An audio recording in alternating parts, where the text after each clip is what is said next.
por que que você decidiu ser médica e dentro da medicina, por que neuropediatria?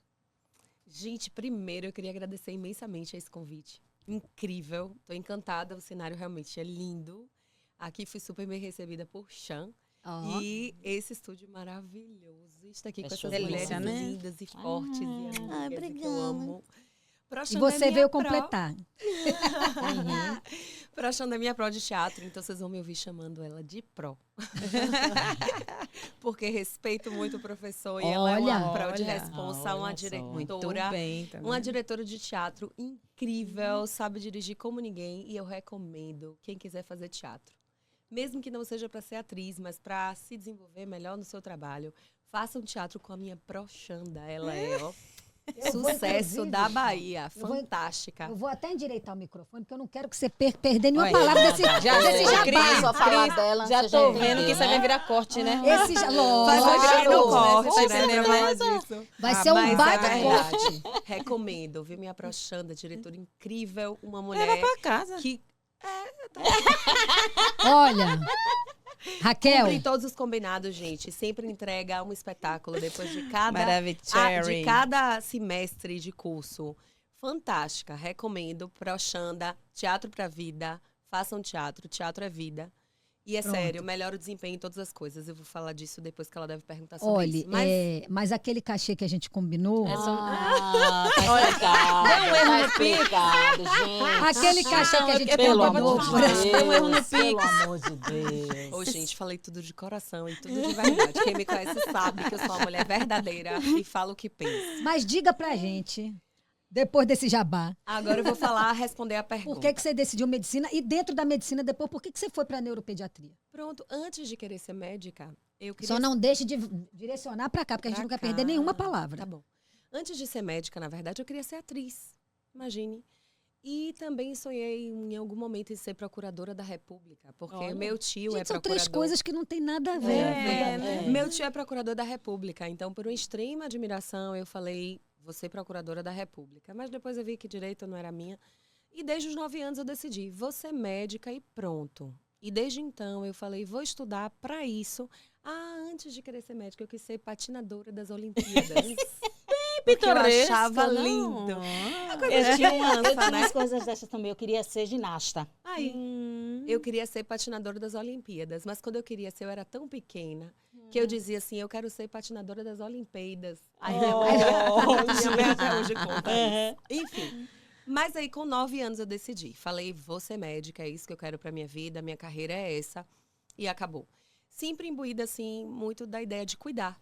Cuidar das pessoas é um propósito na minha vida, na verdade. E eu acho que isso surgiu dessa necessidade de cuidar do outro. E ver esse sonho. Falei, vou ser médica e com 9 anos eu determinei isso na minha vida. E estudei a minha vida toda já pautada nisso. Eu sabia... Com 9 anos já decidiu. Com 9 anos eu decidi.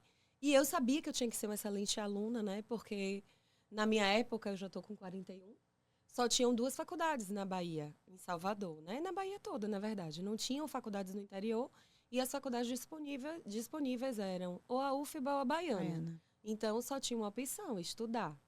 E aí, eu estudei minha vida toda pautada nessa ideia de ser médica. Primeiro, ser médica.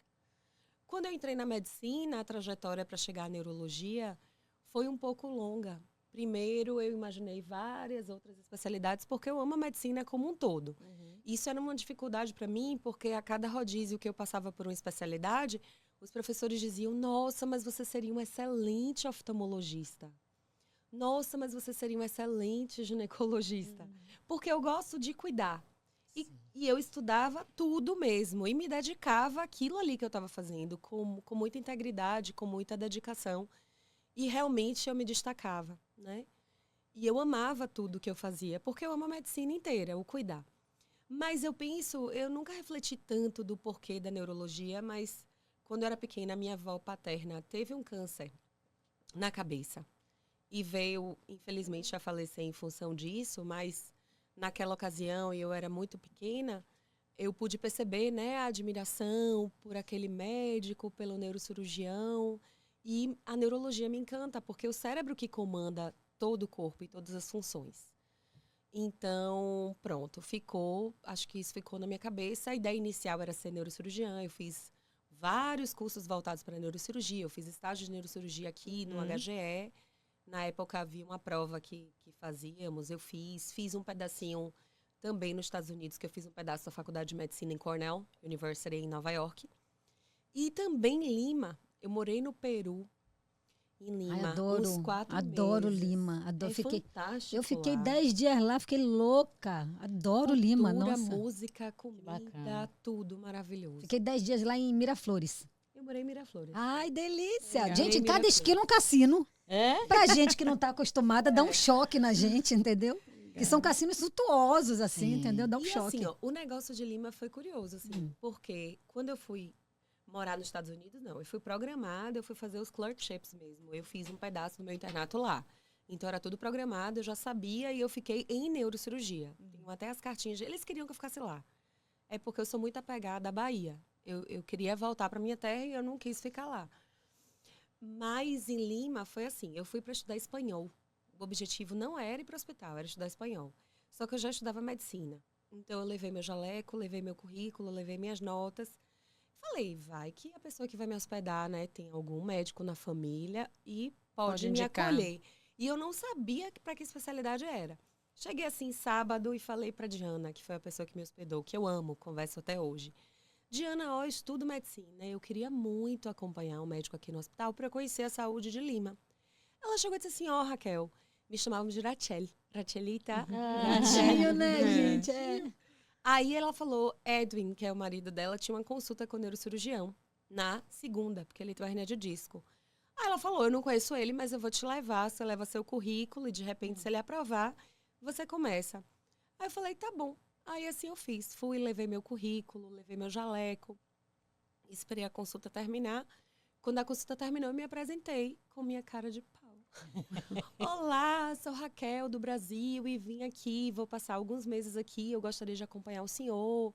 Nas cirurgias é possível e tal. Ele falou, lógico, você quer me acompanhar no hospital público ou privado? Nossa! Aí é o público. E é uma pessoa que eu tenho contato até hoje. Ele me Foi considera super filha. solícito, ainda deu uma Legal, opção de né? escolha, né? Que legal. Ele me considera uma filha, eu sou amiga da filha dele também. Então, a gente fez um laço mesmo de amizade. E assim entrou a neurologia. A ideia inicial era ser neurocirurgiã, mas depois por uma questão de escolha mesmo, de qualidade de vida. E por me encantar pela infância, né?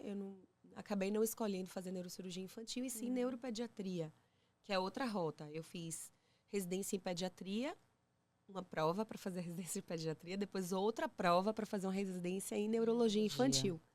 Então, foram 2 residências. Sim. Aí, depois o mestrado, estou finalizando o doutorado, esses eu fiz na UFBA. E fiz uma pós também em psiquiatria infantil. Então, eu queria entender de você. Essa pós em psiquiatria infantil, ela complementa, ela casa com a neuropediatria? Casa, porque tem uma interface muito grande. Como é que é essa relação Algumas- das duas? Porque, assim, muitos transtornos, a gente tem uma interface neuropsiquiátrica, né? Você não pode fugir disso. Você vai atender uma pessoa, hoje eu atendi uma adolescente de 12 anos. Ela tem um TDAH, ela tem um transtorno de déficit de atenção e hiperatividade.